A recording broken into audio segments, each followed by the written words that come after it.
اعوذ باللہ من الشیطان اللعین الرجیم بسم اللہ الرحمن الرحیم الحمد لأہلہ والصلاة علی اہلہا اما بعد۔ ماہ رجب المرجب کے فضائل اور برکات کے سلسلے آپ کی خدمت میں عرض کیے جا رہے ہیں، اور انہی تمام تر عبادتوں کے بیان میں ایک خاص عبادت کا تذکرہ آج مقصود ہے، یعنی کہ ماہ رجب المرجب کی پہلی شب جمعہ۔ ویسے تو سال کے 12 مہینے اور سال کے 12 مہینوں میں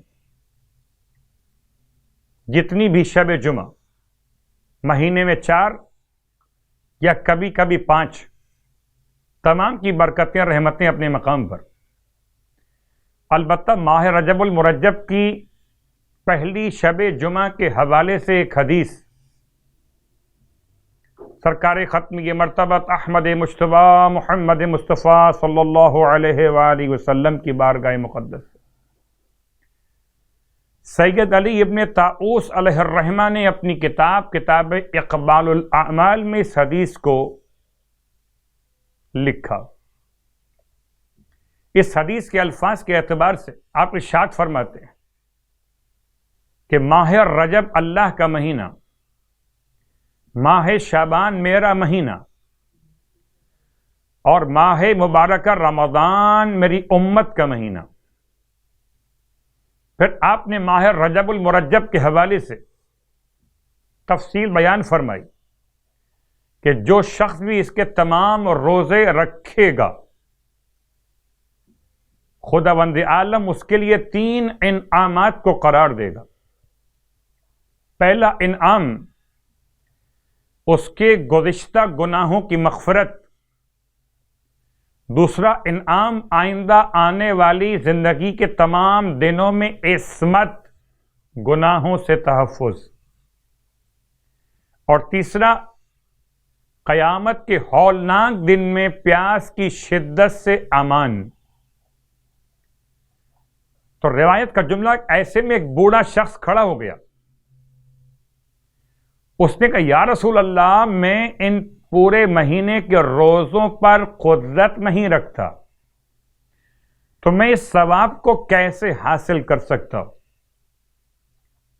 آپ نے جواب میں ارشاد فرمایا کہ تم ثواب حاصل کر سکتے ہو اگر اول رجب، اول ماہ، اوسط رجب،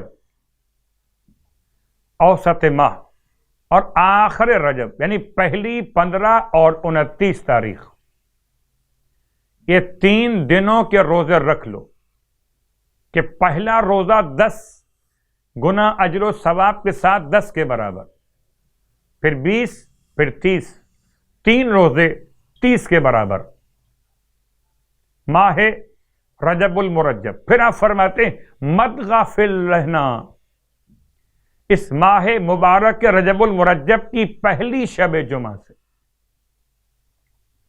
کہ اسے ملائکہ رغبتوں والی رات کے نام سے یاد کرتے، لیلۃ الرغائب، فرشتے اسے اس نام سے یاد کرتے۔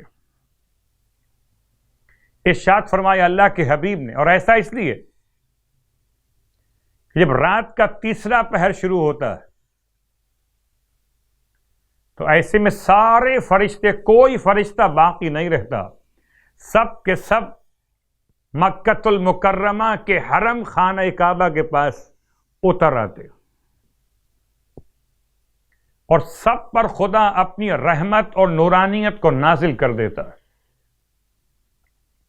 پھر خدا اپنے فرشتوں سے سوال کرتا ہے کہ تم کچھ طلب کرنا چاہتے ہو تو طلب کرو تاکہ تمہیں عطا کیا جائے۔ تو فرشتے خدا سے التماس کرتے کہ پروردگار، ماہ مبارک رجب میں خاص طور سے اور آج کی رات میں مغفرت مانگنے والے روزے داروں کے لیے اپنی بارگاہ سے مغفرت عنایت فرما دے۔ خدا فرماتا ہے فرشتوں میں نے ان کی مغفرت کو لکھ دیا. اس اعتبار سے رغبت یعنی چاہت، امید، خواہش بڑے ثواب کی رات. پھر آپ نے اس رات کے اعمال کو بیان کیا کہ جن اعمال کو شیخ عباس قمی نے کتاب مفاتیح الجنان نے بیان کیا. کہتے ہیں کہ پہلی شب جمعہ لیلۃ الرغائب، رغبتوں والی رات، اس شب کے لیے اللہ کے رسول کی بارگاہ مقدس ایک نماز نقل ہوئی جس کے فضائل بہت زیادہ، جنہیں سید نے کتاب اقبال میں شیخ عباس قمی کہتے ہیں، اور علامہ مجلسی نے روایت اجازہ بنی زہرہ میں ذکر فرمایا. ان میں سے ایک یہ کہ اس نماز کی برکت سے کثیر گناہ معاف ہو جاتے، اور قبر کی پہلی رات یہ نماز بحکم خدا، قبر کی پہلی رات یہ نماز لیلۃ الرغائب کی نماز بحکم خدا، خوبصورت بدن، خندہ چہرہ، صاف اور شیریں زبان کے ساتھ آ کر کہے گی، اے میرے حبیب خوشخبری ہو تجھے کہ تو نے ہر تنگی اور سختی سے نجات پالی ہے. وہ شخص پوچھے گا کہ تو کون ہے؟ تو خدا کی قسم میں نے تجھ سے خوبصورت اور شیریں کلام اور خوشبو والا کوئی دیکھا ہی نہیں. صاحب قبر کے الفاظ، تو کون ہے؟ صاحب قبر پوچھے گا اس نماز سے، اور جواب دے گی کہ میں تیری وہ نماز اور اس کا ثواب جو تو نے فلاں رات، فلاں مہینے، فلاں سال میں پڑھی تھی، آج میں تیرے حق کی ادائیگی کے لیے حاضر ہوں. اس وحشت اور تنہائی میں تیری ہمدم اور غمخوار ہوں. کل روز قیامت جب سور پھونکا جائے گا تو میں اس وقت تیرے سر پر سایہ کروں گی. بس خوش اور خرم رہ کہ خیر اور نیکی کبھی تجھ سے دور نہیں ہوگی. اس بابرکت نماز کی ترکیب یہ کہ ماہ رجب کی پہلی جمعرات کو روزہ رکھے اور شب جمعہ مغرب اور عشاء کے درمیان 12 رکعت نماز پڑھے. 12 امام کے ماننے والے. پہلی شب جمعہ ماہ رجب 12 رکعت نماز، یعنی کہ 6 نمازیں 2 رکعت کر کے پڑھی جائیں گی. نماز کی نیت نماز لیلۃ الرغائب 2 رکعت بجا لاتا یا بجا لاتی ہوں رجاءً قربتاً الی اللہ. ہر رکعت میں الحمد کے بعد 3 مرتبہ سورہ انا انزلنا اور 12 مرتبہ سورہ اخلاص کی تلاوت. نماز سے فارغ ہونے کے بعد 70 مرتبہ اللہم صلی علی محمد النبی الامی وعلی آلہ. پھر سجدے میں جا کر 70 مرتبہ سبوح قدوس رب الملائکۃ والروح. سجدے سے سر اٹھا کر رب اغفر وارحم وتجاوز اما تعلم انک انت العلی الاعظم 70 مرتبہ. پھر دوبارہ سجدہ اور پھر 70 مرتبہ سبوح قدوس رب الملائکۃ والروح. اس کے بعد اپنی حاجات کو طلب کرے، انشاءاللہ وہ حاجات بھی خدا اس نماز کی برکت سے پورا فرمائے گا. نماز کا بیان تو آپ نے سماعت فرما لیا. کتاب کا حوالہ آپ کے علم میں مفاتیح الجنان،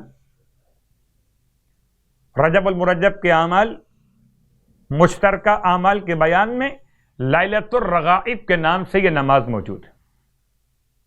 البتہ نماز کی نیت پر 2-3 جملے.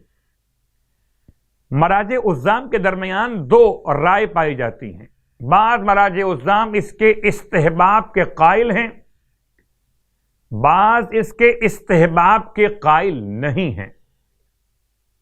تو دونوں اعتبارات سے بس فرق یہ ہے کہ ہر ایک مومن اور مومنہ اس نماز کو پڑھے رجاء مطلوبیت کی نیت سے، تو تمام اعتبارات سے اس کی نماز اور اس کا ثواب انشاءاللہ، اب چاہے آغا سیستانی کا مسئلہ ہو، آغا خامنائی کا مسئلہ ہو، آغا اسحاق فیاض کا مسئلہ ہو، یا آغا سعید الحکیم کا مسئلہ ہو، یا آغا وحید خراسانی کا مسئلہ ہو، رجا کی نیت، رجائے مطلوبیت، اور وضاحت میں لکھا کہ ثواب کے ارادے سے اس نماز کو پڑھا جائے، انشاءاللہ یہ نماز کا ثواب بحق ختم یہ مرتبت صلی اللہ علیہ وآلہ وسلم خدا ہم سب کو حاصل کرنے کی توفیق عطا فرمائے، الہی آمین۔